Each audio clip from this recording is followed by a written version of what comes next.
فہیم ایک چھوٹے سے گاؤں میں رہتا تھا۔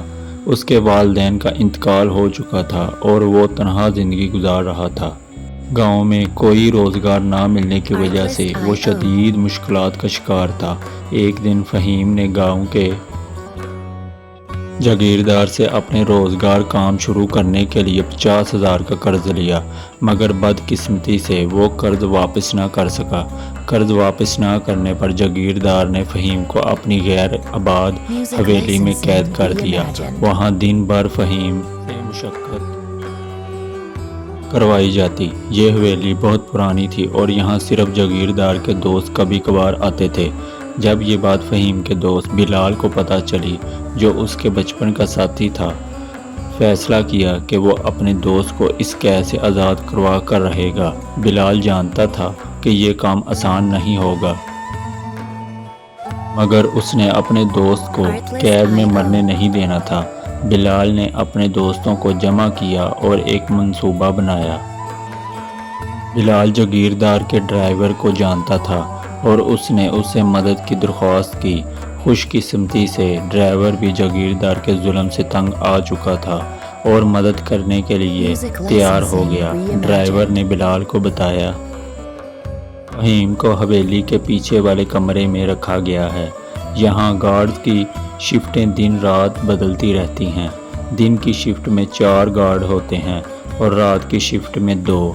رات کی شفٹ کے گارڈ عام طور پر رات 11 بجے سے 7 بجے تک ہوتے ہیں۔ بلال نے مزید پوچھا، کیا پیچھے کی طرف کوئی گارڈ آتا ہے؟ ڈرائیور نے جواب دیا، نہیں، پیچھے کی کھڑکی والے حصے پر کوئی گارڈ نہیں آتا۔ بلال نے ڈرائیور کی دی گئی معلومات کو غور سے سنا اور اپنے دوستوں کے ساتھ مل کر ایک تفصیلی منصوبہ بنایا۔ وہ رات میں حویلی میں داخل ہونے کا ارادہ رکھتے تھے جب گارڈز کی تعداد کم ہوتی ہے۔ جب رات 11 بجے کا وقت ہوا، بلال اور اس کے دوست حویلی کے قریب پہنچے۔ انہوں نے اپنے ساتھ ضروری سامان لے رکھا تھا، رسیاں، چاقو اور ایک تیز دھار آری۔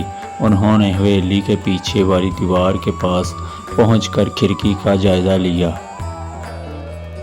بلال نے سب سے پہلے کھڑکی سے اپنے دوست فہیم کو ہلکی سی آواز دی۔ فہیم نے اپنا نام سن کے کھڑکی کی طرف حیرانی سے دیکھا۔ فہیم کچھ بولتا اس سے پہلے ہی بلال نے منہ پر انگلی رکھ کے چپ رہنے کا اشارہ کیا۔ پھر بلال نے تیز دھار آری نکالی جو سریوں کو کاٹنے کی کام آئی اور کھڑکی کی سلاخوں کو کاٹنا شروع کیا۔ پیچھے کی طرف کوئی گارڈ نہیں آتا تھا، اس لیے وہ بغیر کسی خوف کے یہ کام کر رہے تھے۔ تھوڑی محنت کے بعد انہوں نے کھڑکی کو کاٹنے میں کامیابی حاصل کی۔ فہیم کو دیکھتے ہی بلال نے اس کے چہرے پر مسکراہٹ دیکھی۔ فہیم نے کہا، بلال، مجھے یقین تھا کہ تم آؤ گے۔ کھڑکی سے باہر نکلنے کے بعد بلال نے اسے رسی دی جس کے ذریعے وہ نیچے اترا اور پھر خاموشی سے جلدی سے حویلی کے پیچھے والی دیوار سے باہر نکلے اور تیزی سے جنگل کی طرف بھاگے۔ وہ جانتے تھے کہ اگر جاگیردار کو پتہ چل گیا تو وہ انہیں دوبارہ قید کر سکتا ہے۔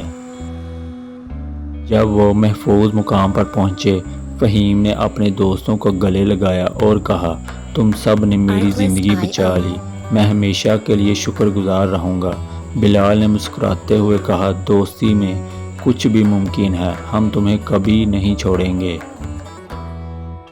اسی وقت بلال رات کے وقت فہیم کو دوسرے گاؤں میں اپنے ماموں کے گھر لے گیا جہاں وہ ادھر رکے۔ بلال نے اپنے بھائی سعید سے بات کی جو ایک دوسرے شہر میں رہتا تھا اور وہاں ایک بڑی فیکٹری میں کام کرتا تھا۔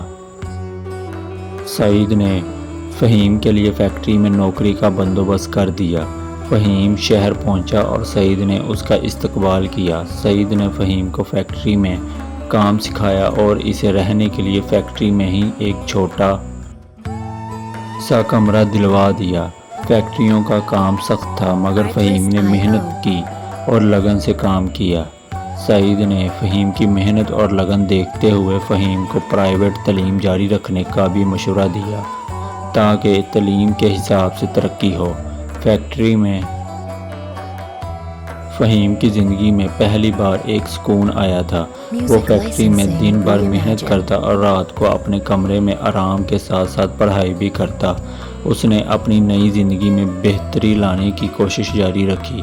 اس نے پڑھائی کے ساتھ اپنے کام میں مہارت حاصل کی اور فیکٹری میں اپنی جگہ مضبوط بنائی۔